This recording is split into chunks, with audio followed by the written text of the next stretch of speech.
E aí pessoal, tudo bem? Então hoje nós estamos chegando na nossa segunda parte do livro A Startup Enxuta, do Eric Ries.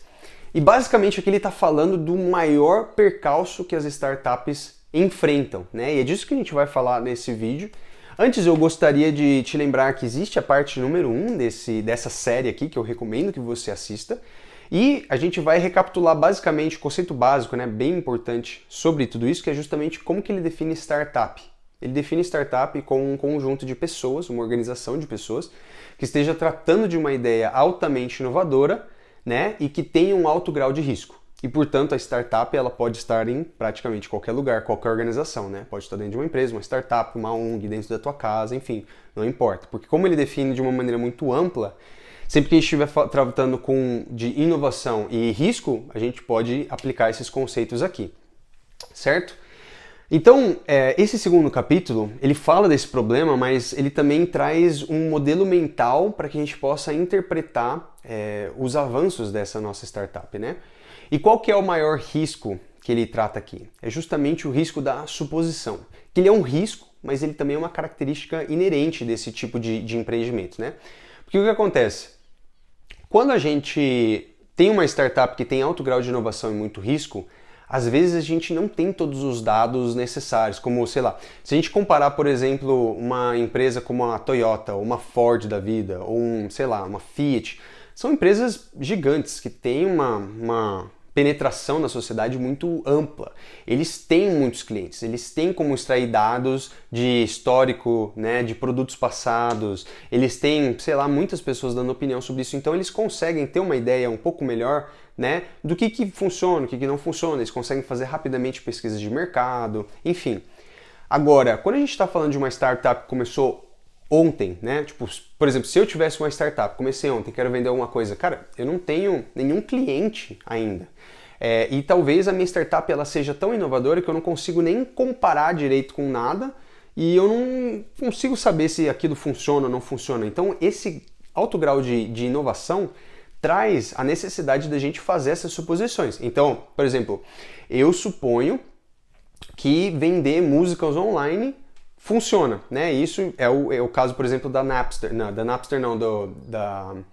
do iTunes, da Apple, né? Então eu suponho que vender músicas online funcionaria, mas na época não se vendia, ninguém vendia isso online. Então, será mesmo que funcionaria, né? Será que as pessoas elas comprariam? E a gente tem que tratar dessas suposições de uma maneira inteligente para que a gente não caia na armadilha de investir uma alta quantidade de dinheiro numa coisa que vai falhar no futuro. Então esse que é o mindset que ele propõe, né? E esse é o grande risco, as suposições. Então tudo tem que ser tratado como uma grande suposição e existem duas principais que ele fala nesse livro. Existem as suposições de valor e as suposições de crescimento.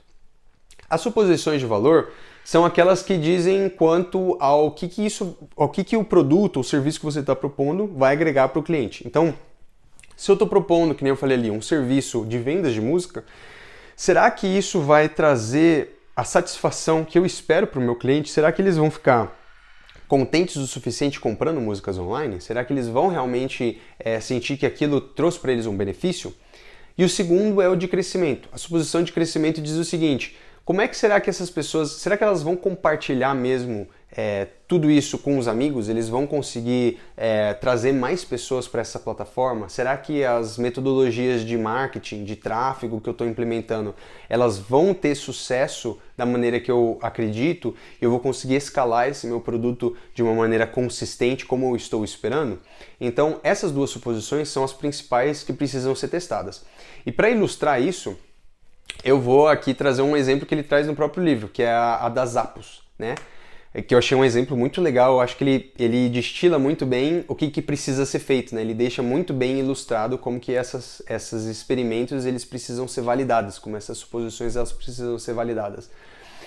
A Zappos, hoje em dia, ela é a maior vendedora de sapatos online, mas quando ela iniciou, ela precisava testar a hipótese de que será que as pessoas elas comprariam sapatos online? Né? Porque não era essa febre que é hoje, de vender tudo online, todo mundo tem loja online, todo mundo compra online. Isso não acontecia na época que a Zappos ela foi criada, né?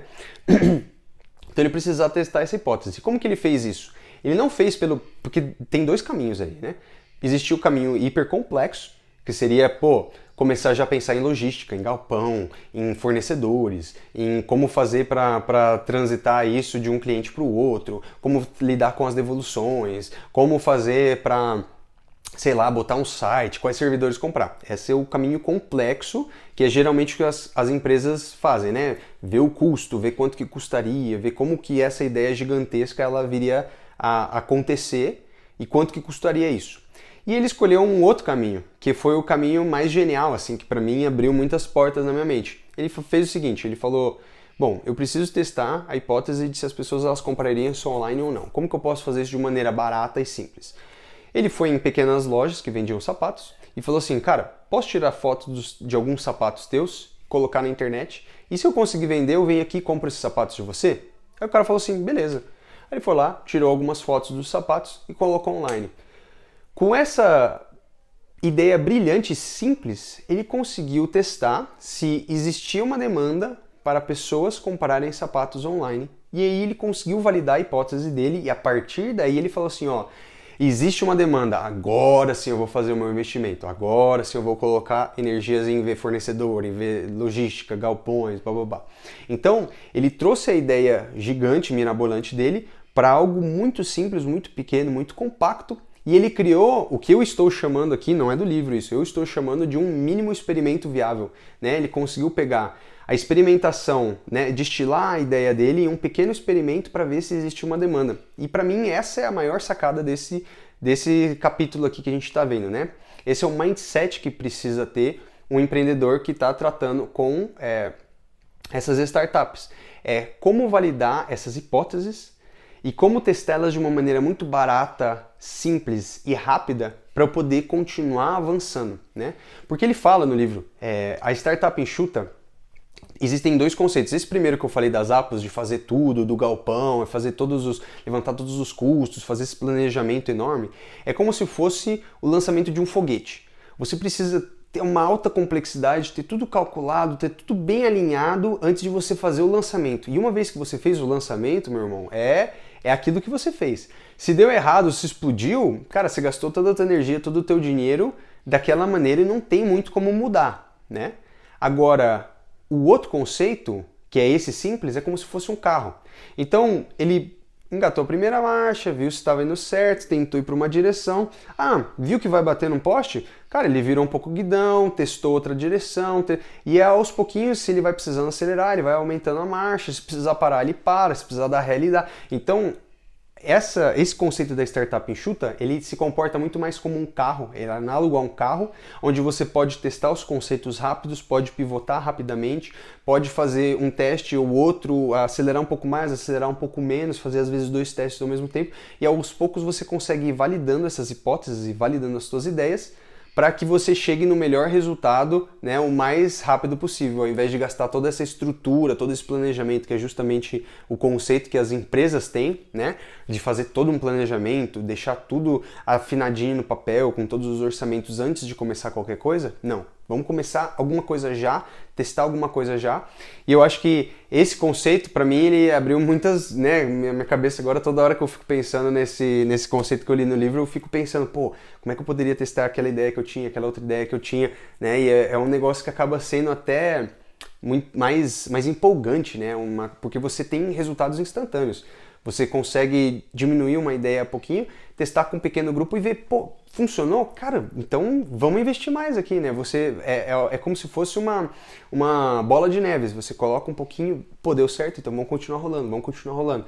E aí você vai fazendo sempre um investimento com um pouco mais de segurança, com um pouco mais de firmeza, né? Porque você vai validando o teu conceito, até eles chamam disso, né?